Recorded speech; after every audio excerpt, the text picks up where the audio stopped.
Hello friend, welcome back to our channel. आज की इस वीडियो में हम बात करने वाले हैं कंपैरेटिव पॉलिटिक्स यानी तुलनात्मक राजनीति के एक महत्वपूर्ण विचारक की, जिनका नाम है गैब्रियल आलमंड। तो इनका तुलनात्मक राजनीति में सबसे महत्वपूर्ण योगदान रहा। तो इनके इम्पोर्टेंट जो आइडिया है, इनकी इम्पोर्टेंट बुक्स है, उसके बारे में जानेंगे। तो सबसे पहले हमारे पास आज के टॉपिक है आपका गैब्रियल आलमंड के विचार। सबसे पहले हम जानेंगे इनका इंट्रोडक्शन, फिर जानेंगे इनकी इम्पोर्टेंट बुक्स जो कि काफी एग्जाम ओरिएंटेड होती है, हर बार आपकी पूछी जाती है। फिर जानेंगे सिविक कल्चर कॉन्सेप्ट जो कि इन्होंने सिडनी बर्वा के साथ दिया था 1963 में, वो क्या था। फिर जानेंगे कि क्लासिफिकेशन ऑफ इंटरेस्ट ग्रुप यानी दबाव समूहों का जो वर्गीकरण था वो उन्होंने कितने प्रकार से किया, कैसे कैसे दबाव समूह के बारे में बात करते हैं। फिर आता है स्ट्रक्चरल फंक्शनल अप्रोच यानी संरचनात्मक कार्यात्मक जो दृष्टिकोण है, जो कि इन्होंने टालकाट पार्सन के साथ दिया था, वो क्या था। तो इसके बारे में जानेंगे। तो सबसे पहले जान लेते हैं इनका इंट्रोडक्शन। तो ये है गैब्रियल आलमंड की फोटोज। तो 1911 में इनका जन्म हुआ था और 2002 तक इनका टाइम पीरियड रहा। तो जानेंगे कि इस बीच इन्होंने क्या क्या महत्वपूर्ण कार्य किए। तो सबसे पहले जान लेते हैं इनका introduction. He was an American political scientist. तो वो एक अमेरिकी राजनीतिक वैज्ञानिक थे। इसके अलावा एक अमेरिकन राजनीतिक दार्शनिक थे, विचारक थे। And he was born in 1911 in America, यानी इनका जन्म अमेरिका में हुआ था। वो कब हुआ था? 1911 में। फिर बात करेंगे कि तुलनात्मक राजनीति अध्ययन के क्षेत्र में उनके महत्वपूर्ण योगदान के लिए उन्हें श्रेय दिया जाता है, यानी he is credited for his significant contribution in the field of comparative political studies। यानी तुलनात्मक राजनीति में इनका जो महत्वपूर्ण योगदान रहा, उसी को कारण ये आपका जाने जाते हैं, उसी के कारण ये आपका काफी प्रसिद्ध है। His expertise belong to the field of political development, यानी जो राजनीतिक विकास के क्षेत्र से संबंधित है। तुलनात्मक राजनीति में किस क्षेत्र से? आपका राजनीतिक विकास यानी पॉलिटिकल डेवलपमेंट। इसके अलावा इन्होंने जो पॉलिटिकल कल्चर यानी राजनीतिक संस्कृति का जो आइडिया था, उसको काफी लोकप्रिय आपका बनाया था। तो पॉलिटिकल कल्चर में भी इनका महत्वपूर्ण योगदान रहा। इसके अलावा he is famous for the development of structural function approaches alongside Bingham Powell. तो पावेल के साथ इन्होंने स्ट्रक्चरल फंक्शन अप्रोच आपका दिया था, संरचनात्मक कार्यात्मक दृष्टिकोण के विकास के लिए आपका काफी प्रसिद्ध है। कौन? Gabriel almond. तो अब जान लेते हैं कि जो गैब्रियल आलमंड है, उनकी प्रसिद्ध पुस्तकें, प्रसिद्ध कृतियां कौन कौन सी है। तो सबसे पहले आता है the politics of developing areas, यानी जो डेवलपिंग एरियाज है, विकासशील क्षेत्र में राजनीति करके इनका एक पुस्तक है, और ये आपकी पब्लिश हुई थी 1960 में। और ये किनके साथ लिखी थी? इन्होंने जेम्स सी कोलमैन के साथ ये लिखी थी। तो पूछा जाता है कि the politics of developing areas कब प्रकाशित हुई? 1960 में प्रकाशित हुई। किन दो व्यक्तियों ने ये पुस्तक आपकी लिखी है? तो पहले है गैब्रियल आलमंड और दूसरे है जेम्स एस कोलमैन। तो कोलमैन आपका नाम आपने सुना होगा। फिर नेक्स्ट पुस्तक आती है द सिविक कल्चर। तो द सिविक कल्चर 1963 में ये पुस्तक उन्होंने लिखी थी। इसका पूरा नाम है the civic culture political attitude and democracy in 5 nation, यानी जो 5 देशों में जो आपका राजनीति के बारे में इन्होंने बोला है, वहाँ पे जो पॉलिटिकल एटीट्यूड है, राजनीति के प्रति लोगों का क्या दृष्टिकोण है, तो वो 5 देश कौन कौन से हैं वो भी आपके पूछे जाते हैं। तो द सिविक कल्चर आपकी प्रकाशित हुई थी 1963 में, और ये किसके साथ मिलके लिखी थी? सिडनी बर्वा के साथ मिलके इन्होंने ये पुस्तक लिखी थी। फिर नेक्स्ट बात करते हैं a developmental approach to political system. तो a development approach to political system, तो ये आपकी पब्लिश हुई थी 1965 में, और यहाँ पे भी इन्होंने काफी कुछ इम्पोर्टेंट बताया था। फिर आता है कंपैरेटिव पॉलिटिक्स यानी तुलनात्मक राजनीति और डेवलपमेंटल अप्रोच यानी एक विकसित दृष्टिकोण। तो ये आपका 1966 में ये बुक आया था। तो अलॉन्ग विद पावेल के साथ इन्होंने ये बुक लिखी है। कौन कौन सी? आपकी कंपैरेटिव पॉलिटिक्स, और डेवलपमेंटल अप्रोच किसके साथ लिखी है? पावेल के साथ। Introduce the ideas structural functional approach for comparative political system. तो स्ट्रक्चरल फंक्शनल अप्रोच जो है वो क्या करती है? विभिन्न देशों का जो पॉलिटिकल सिस्टम है, राजनीतिक व्यवस्था है, उनको कंपेयर करती है, उनका कंपैरिजन आपका करती है। नेक्स्ट पुस्तक है इनकी comparative politics today a world view, यानी जो तुलनात्मक राजनीति है वर्तमान समय में उसका एक दृश्य, और ये पब्लिश हुई थी आपके 1974 में। फिर आता है ventures in political science, narratives and reflection, and the last book of David Easton publish in 2002। तो ये गैब्रियल आर्मांड की प्रसिद्ध पुस्तक है, तो सॉरी डेविड ईस्टन का नाम आ गया। The politics of developing area, तो ये आपका 1960 में लिखी थी कोलमैन के साथ।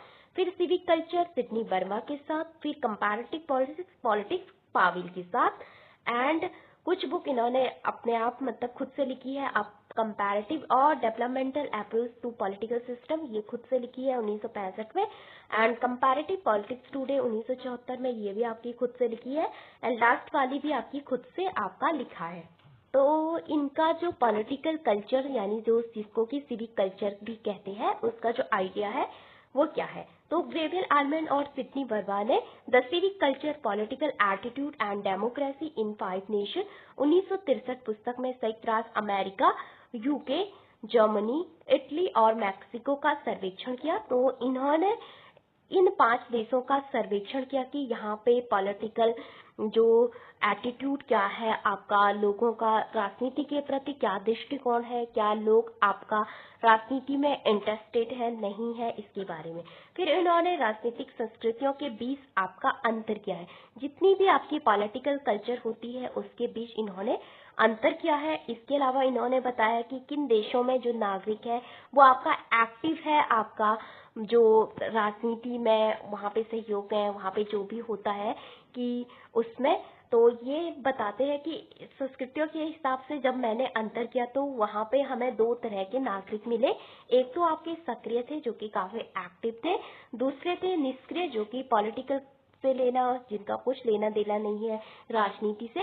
एंड फिर आता है आपका गैब्रियल आर्मांड, तो यहाँ पे आपका बादाम हो गया इसका ट्रांसलेशन। तो इन्होंने 3 प्रकार की राजनीतिक संस्कृति की पहचान की। तो जब हम बात करते हैं कि जो आर्मांड और वर्मा है, इन्होंने पॉलिटिकल कल्चर को 3 पार्ट में डिवाइड किया है। तो फर्स्ट पार्ट आता है पैरोकियल कल्चर यानी संकीर्ण संस्कृतियां, तो in which citizen have neither knowledge of nor interest in politics. तो ये जिनमें की जो नागरिक है उनको ना तो राजनीति का ज्ञान है, ना ही उनका कोई इंटरेस्ट है आपकी पॉलिटिक्स में। Example are African tribal society, यानी उदाहरण स्वरूप समझ सकते हैं अफ्रीकी आदिवासी समाज। तो जो अफ्रीकी आदिवासी समाज है उनको कुछ पता नहीं रहता है कि कौन देश का प्रधानमंत्री है, कौन देश का राष्ट्रपति है, कौन किस पार्टी ने चुनाव जीता, किस पार्टी का क्या चिन्ह है। तो इनको सब अपने आप से मतलब रहता है। तो ये ना तो राजनीति में भाग लेते हैं, ना उसका नॉलेज रखते हैं, और ना ही आपका उसमें रुचि रखते हैं, जिसको कहते हैं आप संकीर्ण संस्कृतियां यानी पैरोकियल कल्चर। नेक्स्ट आता है सब्जेक्ट कल्चर, जिसको आप हिंदी में कहते हैं प्रजा कल्चर। तो in which citizen largely obey but participate little, यानी जिसमें जो नागरिक होते हैं बड़े पैमाने पर आपका जो आज्ञा है उसका पालन तो करते हैं लेकिन बहुत कम भाग लेते हैं। तो बहुत सारे ऐसे देश है जहाँ पे जो सिटीजन होते हैं वो गवर्नमेंट के जो ऑर्डर है आपका उनको मानते तो है, लेकिन क्या करते हैं पॉलिटिक्स में कोई पार्टिसिपेट नहीं करते हैं, कोई वोट देने में नहीं जाते हैं, और यहाँ पे राजनीति को लेकर उनका कोई वो नहीं रहता है। तो ये था आपका उदाहरण चीन। तो आज का चीन नहीं, प्राचीन चीन की बात कर रहे हैं। तो डेविड ईस्टन के समय जो चाइना था उसकी बात कर रहे हैं। तो आज तो चीन में काफी अवेयरनेस है, आप सभी को पता है। नेक्स्ट है पार्टिसिपेट कल्चर। तो पार्टिसिपेट कल्चर में अगर बात करें तो in which citizen understand and take part in politics and voluntary association. तो जब जिसमें कि राजनीतिक जो जो नागरिक होते हैं राजनीतिक और स्वैच्छिक संघों को समझते हैं, उनमें भाग लेते हैं, जैसे कि ब्रिटेन। तो ब्रिटेन को इन्होंने पार्टिसिपेट कल्चर में रखा। तो 3 तरह के कल्चर बताते हैं, तो इसका भी पूछा जाता है कि पैरोकियल कल्चर, सब्जेक्ट कल्चर और प्रतिभागी संस्कृतियां किनसे संबंधित है, तो आलमंड से संबंधित है। और इन्होंने इनके जो उदाहरण दिए थे, जैसे कि जो संकीर्ण संस्कृतियां है उसका उदाहरण डेविड इन्होंने आलमंड ने आपका दिया था। आदिवासी समाज, प्रजा संस्कृति का इन्होंने चाइना को दिया था। उस समय का अध्ययन है ये, इनके समय का। फिर आता है प्रतिभागी संस्कृति, तो ये आपका ब्रिटेन हो गया, यूएस हो गया, बहुत सारी कंट्रीज को आप इसमें ले सकते हैं वर्तमान समय में। नेक्स्ट मूव कर। फिर आता है कि जो इंटरेस्ट ग्रुप क्लासिफिकेशन है, यानी दबाव समूहों का जो वर्गीकरण है, वो आलमंड और कोलमैन ने आपका कैसे किया। तो फर्स्ट आता है इंस्टीट्यूशनल ग्रुप, यानी जो इंस्टीट्यूशन यानी संस्थागत ग्रुप के रूप में इन्होंने इसका वर्गीकरण किया है। नेक्स्ट है आपका एसोसिएशनल ग्रुप, यानी जो एसोसिएशन है आपका उसके रूप में। फिर आता है एनोमिक ग्रुप, जो कि आपका काफी उपद्रव, दंगे, ये जुलूस, इनका महत्वपूर्ण कार्य होता है। और फिर आता है नॉन एसोसिएशनल ग्रुप, तो ये इन्होंने 4 प्रकार के इंटरेस्ट ग्रुप बताए हैं आलमंड और कोलमैन ने। तो यहाँ पे इन्होंने संस्कृति, पॉलिटिकल कल्चर का जो आइडिया था अपना किसके साथ मिलके दिया, वो दिया था किसके साथ, सिडनी बर्बा के साथ, सिविक कल्चर में। एंड फिर इन्होंने इंटरेस्ट ग्रुप का जो क्लासिफिकेशन है वो दिया है किसके साथ, कोलमैन के साथ। एंड तो जब हम बात करते हैं आपके इंस्टीट्यूशनल इंटरेस्ट ग्रुप, तो ये आपका क्या होते हैं, these group are formally organized with consistent of professionally employed person, यानी ये समूह औपचारिक रूप से संगठित होते हैं जिनमें पेशेवर रूप से नियोजित व्यक्ति शामिल होते हैं, यानी जिनका केवल एक पेशा होता है, एक पेशा को फॉलो करते हैं। सपोज अगर हम उदाहरण स्वरूप समझते हैं कि तो एम्स के सारे डॉक्टर और किसी विश्वविद्यालय के आपके सारे टीचर, तो ये आपके एक पेशे से आपका जुड़े हुए हैं और किसी सरकारी तंत्र का हिस्सा है।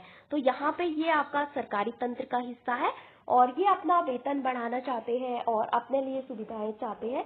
तो इनका समूह जब आपका गवर्नमेंट पे प्रभाव डालने की कोशिश करता है, अपने मांगे मनवाने की बात करता है, जैसे कि बहुत सारे जो इंजीनियर होते हैं एक ही संस्था के, वो क्या करते हैं, कुछ हड़तालें करते हैं, तो ये अभी सभी आपके संस्थापक ग्रुप में आते हैं, संस्थागत यानी इंस्टीट्यूशनल ग्रुप। तो लेकिन इनके पास बहुत अधिक स्वायत्ता है। इन समूह में राजनीतिक दल हो गए, विधायिका हो गए, सेना के भी हो सकते हैं, आपके नौकरशाही चर्च शामिल है। तो संस्थागत मतलब किसी एक संस्था से, मतलब एक संस्था से बिलोंग करते हैं और वो संस्था आपकी जैसे एम्स के डॉक्टर ही हो सकते हैं और दिल्ली विश्वविद्यालय के सारे टीचर हो सकते हैं आपके। इसके अलावा किसी एजुकेशनल इंस्टीट्यूशन के सारे टीचर्स होते हैं और ये आपका सरकारी तंत्र का हिस्सा होते हैं, ये प्राइवेट आपका नहीं हो सकते हैं, इनकी कुछ मांगे होती है। नेक्स्ट आता है आपका एसोसिएशनल इंटरेस्ट ग्रुप, तो ये आपका क्या होते हैं, ये संगठित विशेषीकृत समूह होते हैं जो रुचि व्यक्त करने के लिए बनाए जाते हैं लेकिन सीमित लक्ष्य को प्राप्त करने में। तो जो एसोसिएशनल होते हैं आपके, उनके सीमित लक्ष्य होते हैं, जैसे कि आपने सुना होगा फार्मर मूवमेंट, तो ये आपका कुछ समय के लिए आंदोलन करते हैं, जैसे कि ट्रेड यूनियन हो गए, व्यावसायिक हो गए, उद्योगपतियों के संगठन हो गए, नागरिक समूह हुए। तो यहाँ पे आपको ट्रेड यूनियन यानी जो बहुत सारे ट्रेड यूनियन मतलब बहुत सारे किसानों का एक समूह है, व्यवसाय मतलब बहुत सारे व्यापारियों का समूह है। और व्यापारी तो आपका किसी भी स्टेट में हो सकते हैं, कहीं भी हो सकते हैं, ये एक संस्था से आपके नहीं है। फिर आता है उद्योगपतियों के संगठन, तो उद्योगपति कोई उद्योगपति आपका पंजाब में है, कोई हरियाणा में है, इस तरह से। और नागरिक समूह तो देश के विभिन्न हिस्सों में है, लेकिन जो आपका संस्थागत यानी जो एक संस्था के है वो आपका पहले में आएगा, जैसे कि किसी पर्टिकुलर संस्था के। नेक्स्ट आता है आपका, नेक्स्ट की बात करते हैं तो यहाँ पे एनोमिक इंटरेस्ट ग्रुप की जब बात करते हैं तो these are the group that have analogy with individual self representation, तो ये ऐसे समूह जिनकी व्यक्तिगत आत्म प्रतिनिधित्व के साथ सादृश्यता है और इस प्रकार के समूह में दंगे, प्रदर्शन जैसी सतत घुसपैठ देखी जाती है और ये समूह आंदोलन, प्रदर्शनों, जुलूसों, हस्ताक्षर अभियानों, नुक्कड़ सभाओं आदि के रूप में पाए जाते हैं। इनकी गतिविधियां या तो संवैधानिक या असंवैधानिक हो सकती है। तो जो आपके अनौमिक यानी जो उपद्रव करते हैं, जो आंदोलन करते हैं, क्रांतियां करते हैं और जैसे कि इन्वायरमेंट का कुछ मुद्दा हो गया उसके लिए काफी अग्रेसिव है, जैसे आपने हाल ही में सुना होगा ग्रेटा थनबर्ग का नाम जो कि इन्वायरमेंट लिस्ट है आपका। तो काफी प्रदर्शन के बारे में बात करती रहती है। तो बहुत सारी चीजें हो सकती है एनोमिक में। फिर आता है गैर सहचार्य हित समूह। तो ये आपके किसी रिश्तेदारी, वंश समूह, जातीय, क्षेत्रीय स्थिति और वर्ग समूह होते हैं जो कि व्यक्तियों, परिवार, धार्मिक प्रमुखों के आधार पे हितों को स्पष्ट करते हैं। तो ये आपके अनौपचारिक होते हैं, जाति समूह, भाषा समूह। तो ये 4 प्रकार के इन्होंने इंटरेस्ट ग्रुप बताए हैं। सबसे पहले आता है इंस्टीट्यूशनल यानी संस्थागत, फिर आता है आपका सहचार्य जो कि देश के विभिन्न भागों से आपके हो सकते हैं, और फिर आता है एनोमिक ग्रुप एंड गैर सहचार्य हित समूह। तो एनोमिक ग्रुप वाला प्रश्न आपको पूछा गया है जहाँ पे बोला गया है कि उपद्रव, हिंसा, जुलूस किसके प्रकार है, इस तरह से आपसे पूछा जाता है। नेक्स्ट है आपका इन्होंने एक वो भी दिया आपका स्ट्रक्चरल फंक्शन अप्रोच जो कि आपका टैलकॉट पार्सन के साथ दिया। तो जो प्रणाली प्रक्रिया के अधिक महत्वपूर्ण थी क्योंकि प्रणाली में समग्रता नहीं होती। ये कहते हैं कि जो प्रणाली होती है, आपका जो सिस्टम होता है वो प्रोसेस से कभी मतलब ज्यादा इम्पोर्टेंट है क्योंकि उसमें समग्रता यानी टोटलिटी उसमें होती है और यहाँ पे अंतःक्रियाओं में समग्रता और स्थिरता के बीच, इकाइयों के बीच बातचीत, तो जिसे उन्होंने बदलते संतुलन के रूप में वर्गीकृत किया है। तो तुलनात्मक राजनीति एक विकासात्मक दृष्टिकोण 1966 में इन्होंने पुस्तक लिखी जहाँ पे इन्होंने बताया कि जो प्रणालियां होती है वो आपकी प्रोसेस से ज्यादा इम्पोर्टेंट होती है और क्योंकि इसमें समग्रता आपकी निहित होती है। तो यहाँ पे संरचनात्मक कार्यात्मक दृष्टिकोण का विकास। तो ये इसका डायग्राम है जब हम बात करते हैं आपके, जैसे ये हो गया आपका इनपुट और ये हो गया आपका आउटपुट और ये हो गया आपका पॉलिटिकल सिस्टम यानी राजनीतिक प्रणाली। और अगर हम बात करें कि पॉलिटिकल सोशलाइजेशन एंड रिक्रूटमेंट यानी राजनीतिक समाजीकरण एवं भर्ती, तो राजनीतिक समाजीकरण में महत्वपूर्ण भूमिका कौन निभाता है, जैसे कि परिवार हो गया, हमारे फ्रेंड्स हो गए, एजुकेशन हो गया, एजुकेशनल इंस्टीट्यूशन जो शैक्षणिक संस्थाएं हो गई, नेबर्स हो गया। तो ये आपका पॉलिटिकल सोशलाइजेशन में महत्वपूर्ण भूमिका निभाते हैं। फिर है इंटरेस्ट आर्टिकुलेशन। तो इंटरेस्ट आर्टिकुलेशन की अगर बात करें तो वहां पे आपके इंटरेस्ट एंड प्रेशर ग्रुप आते हैं यानी इंटरेस्ट आर्टिकुलेशन में। फिर आता है मास मीडिया। तो पॉलिटिकल कम्युनिकेशन मास मीडिया में। तो जो आपका इंटरेस्ट एग्रीगेशन होता है आपका वो पॉलिटिकल पार्टीज से रिलेटेड है। तो ये आपका यूजीसी नेट में आपका पूछा गया था कि इंटरेस्ट एग्रीगेशन किससे संबंधित है, तो ये आपका पॉलिटिकल पार्टी से संबंधित है। और अगर हम आउटपुट की बात करें तो रूल मेकिंग, तो रूल मेकिंग आपका कौन करता है, आपका लेजिस्लेचर यानी जो विधायी पार्ट होता है आपका संसद। रूल को एप्लीकेशन करती है कौन, जो कार्यपालिका होती है, एंड रूल को जुरिस्डिक्शन करता है जुडिशरी। तो ये पॉलिटिकल सिस्टम में पहले तो आपके इनपुट आते हैं, इसके आधार पे आपका आउटपुट, फिर यहाँ पे प्रोसेस होता है आपका, फिर यहाँ पे आउटपुट